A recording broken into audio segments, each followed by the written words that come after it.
مروہ صاحب آپ جہاں جاتے ہیں آپ کے ساتھ ماشاءاللہ اتنا لوگوں کا پیار ماشاءاللہ جہاں بھی آپ جاتے ہیں، وجہ کیا ہے؟ آپ کے پاس کوئی جادو کی چھڑی ہے کیا ہے اتنا لوگ آپ سے پیار کرتے ہیں؟ اچھا ٹھیک ہے، میں لے لوں گا. یہ بچے بچیاں نوجوان یہی تو ہمارا مستقبل ہے. تو باقی یہ اسٹوڈنٹس ہیں بتا رہے ہیں اسلامک یونیورسٹی اور قائد اعظم یونیورسٹی کے اسٹوڈنٹ ہیں. اسلامک یونیورسٹی اور قائد ایگریکلچر. اچھا دیکھیں نا، یہ مختلف یونیورسٹی کے طالبات ہیں. اور پاکستانیوں کو میں یہ کہنا چاہتا ہوں، آپ نے انویسٹ کرنا ہے بیٹیوں میں انویسٹ کریں. مروہ صاحب یہ بھی انہوں نے بنانی ہے. اچھا بیٹیوں میں انویسٹ کریں. آپ یقین کریں اگر ماں، بیوی اور بیٹی ان تینوں میں سے کوئی ایک آپشن دیا جائے نا، گرچہ ماں کی قدم تلے جنت ہوتی ہے، لیکن اگر مجھے آپشن ہوگا تو میں بیٹی کو سر پہ اٹھا کے پھروں گا. تھینک یو بیٹا. آ جائے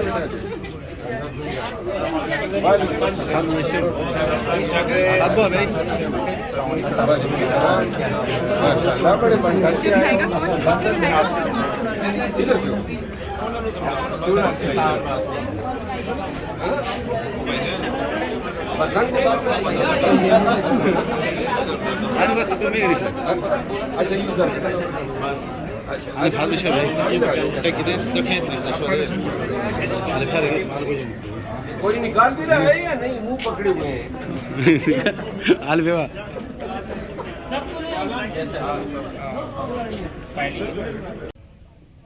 تو منجی ان کو پسند نہیں ہوگی نا. منجی چارپائی کو کہتے ہیں. منجی تلے نہیں، یہ تو خیر کوئی گانا ہے بلود ہے نا بخاری صاحبہ کا. یہ تو پنجاب حکومت کا ہے اور ثقافت کی. بہرحال میں نے یہ گانے سنے نہیں ہیں. اچھا، لیکن اگر کوئی ایسے گانے ہیں جن گانوں میں ولگیرٹی پائی جاتی ہے، نقد کوکے نہیں، نقد کوکا تو سیاسی گانا ہے، وہ تو خان کی وجہ سے جو ہے. لیکن انہوں نے ایشو یہ ہے کہ ان کی ولگیرٹی کی تعریف جو ہے وہ شاید پھر غلط ہے. ساتھ میں ولگیرٹی کے علاوہ اگر پی ٹی آئی کا بھی کوئی نام یا خان کا کوئی نام لیتا ہے تو ان کے لٹریچر میں یہی ہوگی. بہرحال غلط ہے. نقدہ کوکا، وہ نقدہ کوکا جس نے گایا تھا، کیا نام ہے ان کا؟ ملکو. وہ ملکو بھی لوٹا ہو گیا ہے. اچھا، وہ جو ہے نا اس کو یو کے نہیں چھوڑا. میں بھی جا رہا تھا اس کے پروگرام میں شرکت کے لیے، بلکہ میں چلا گیا یو کے. ملکو نے بھی آنا تھا، وہ نہیں آ سکا. وہ انہوں نے پابندی لگا دی تھی اس کے ٹریول کرنے پہ. تو بعد میں یہ پھر مجھے پتہ چلا کہ جی وہ تو اس نے آئی ایس پی آر کے لیے کوئی گانا گا لیا. لیکن یہ ہماری قوم ہی ایسی ہے، ہم سائڈ بدلتے دیر نہیں لگاتے ہیں. ایسے نقد کوکے کی بات کوئی اور بھی کوکا ٹوکا گانا چاہیے. ایک کام کر رہی ہے سیاست میں، جو نقصانات نون کو ہوئے نا، یہ ووٹ کی عزت کی پامالی پہ 8 فروری کو جو نقصان ہوا، یا جو پی ٹی آئی کے ساتھ جو رویے برتے گئے، اس کا نقصان نون کو ضرور ہوا ہے. لیکن اس کی تلافی اب کوشش یہ کر رہے ہیں کہ مریم کے ذریعے پرفارمنس ایسی ہو. اور میرا خیال ہے کہ ان کے پاس صحیح انہوں نے ایک آپشن چنا ہے. اور بادی نظر میں تو یہ لگ رہا ہے کہ مریم جو ہے وہ کوششیں بہت زیادہ کر رہی ہے. لیکن چاہے کتنی بسیار کوششیں ہو جائے، پی ایم ایل این کو ایک چیز سمجھ آنی چاہیے کہ آئین کا احترام اور ووٹ کی عزت جب تک نہیں ہوگی، یہ بالکل ناممکن ہے کہ پاکستان مسلم لیگ نون عوام کے دلوں میں بسیرا کر لیں. اچھا، میرا کوئی زندگی میں تعلق نہیں رہا ہے، لیکن میں نے 2-3 دفعہ ٹالریٹ کیا. لیکن یہ حضرت جو ہیں وہ لگے ہوئے ہیں، تو لہذا اب انشاءاللہ یا تو یہ پھر صحیح بولیں گے نیکسٹ ٹائم، یا پھر بولیں گے ہی نہیں. کوئی قانونی چارہ جوئی تو میں کروں گا، لیکن اس کے علاوہ جو زبان یہ استعمال کر رہے ہیں اس کی میں پوچھ گچھ خود ان سے ضرور کروں گا. اچھا، تو علی امین خان جب وہ وزیر اعلیٰ تھے اور پی ٹی آئی نے مجھ سے دوری اختیار کی تو مجھے علی امین خان کے دور میں کوئی اس طرح احساس نہیں ہوا کہ کوئی سوتیلی ماں کا سلوک ہے میرے حلقے کے ساتھ یا میرے ساتھ. عزت احترام دیتے رہے اور جواباً میں بھی دیتا رہا.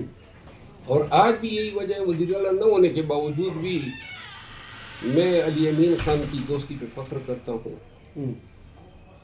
سہیل افریدی صاحب جو ہے وہ وزیر اعلیٰ بننے سے پہلے تو ہمارا بڑا احترام کا رشتہ تھا.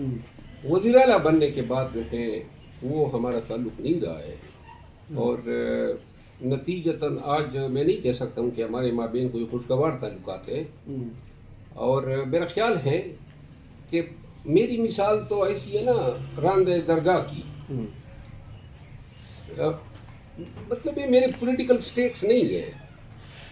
اور اگر کوئی مطلب وزیر اعلیٰ کی نشست پہ بیٹھا ہوا شخص میرے ساتھ ذاتیات کرے گا تو کمزور لوگوں میں تو ہم نہیں ہیں کہ کسی اختیار سے یا طاقت سے ڈر جائیں. میں نے ہمیشہ اس کو بڑے چھوٹے بھائی کی طرح دیکھا ہے.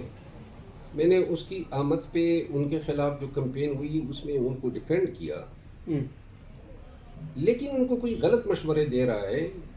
اور کچھ ہمارے دوست ہیں جنہوں نے مجھے کہا ہے کہ اور میں ان کا احترام کرتا ہوں تو لہٰذا میں نے سہیل افریدی کے خلاف کوئی بیان نہ دینے کا یہ کیا ہے, فیصلہ کیا ہے.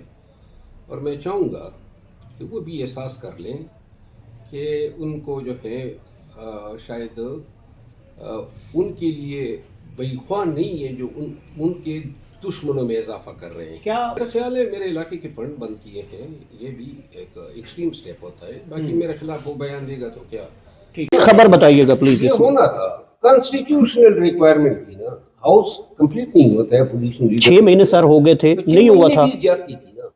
اب اگر ایک چیز ہو گئی تو یہ تو نہیں ہو سکتا تھا نا. کاروبار جو پارلیمان ہے وہ چل ہی نہیں سکتا ہے. یہ اس دوران 6 مہینوں کے اپوزیشن لیڈر کی غیر موجودگی میں جو آئین سازیاں ہوئی ہے وہ بھی اگر کسی عدالت میں آزاد عدالت میں چیلنج ہوگی تو یہ بھی سوال یہ نشان ہوگا کہ آئین سازی کس طرح اس ایوان میں ہو سکتی ہیں جہاں اپوزیشن لیڈر نہ ہو. اچھا لیکن میں یہ سمجھتا ہوں کہ ٹی ایل پی کے ساتھ تو ویسے سانحات ہو گئے, بہت بڑے سانحات ہیں, میری ہمدردی ہے ان کے ساتھ. لیکن ٹی ایل پی کو ایک چیز سوچنی چاہیے, ماضی میں یہ استعمال ہوئی ہے, اس میں کوئی شک نہیں ہے.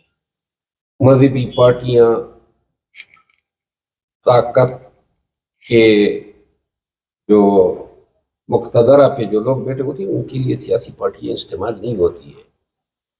2018 کے بعد اسی حد تک پی ٹی آئی استعمال ہوئی, تو لہٰذا ٹی ایل پی کو سبق سیکھنا چاہیے.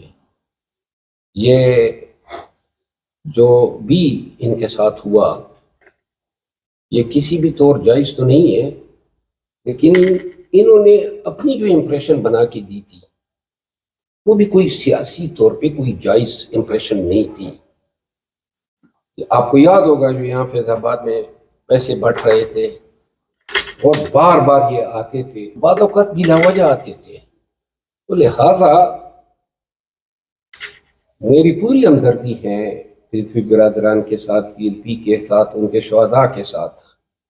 لیکن آئندہ کے لیے سب کو سوچنا چاہیے کہ سیاست جو ہے وہ قوم کے لیے ہوتی ہے, ٹھیک, طاقت کے ارتکاز یا طاقتوروں کے لیے نہیں ہوتی. تو کیا قانونی معاملات کے حوالے سے اس دن زاہد بشنوری کی خبر دیکھی کہ ڈی خان لوگ گرفتار ہو گئے, لیکن اب اس کے بعد کوئی اپڈیٹ نہیں آئی. لیکن اگر رابطہ کریں گے تو ڈیفینیٹلی میں قانونی طور پہ معاملت کریں گے, معاملت کر سکتا ہوں. ٹھیک. اچھا شیرف صاحب بروس امتحانوں سے تو بچا ہوا تھا. اس کے بعد 8 فروری کے بعد آپ لوگ ذرا تھوڑا سا عقل استعمال کریں. یہ سب لوگ کدھر تھے؟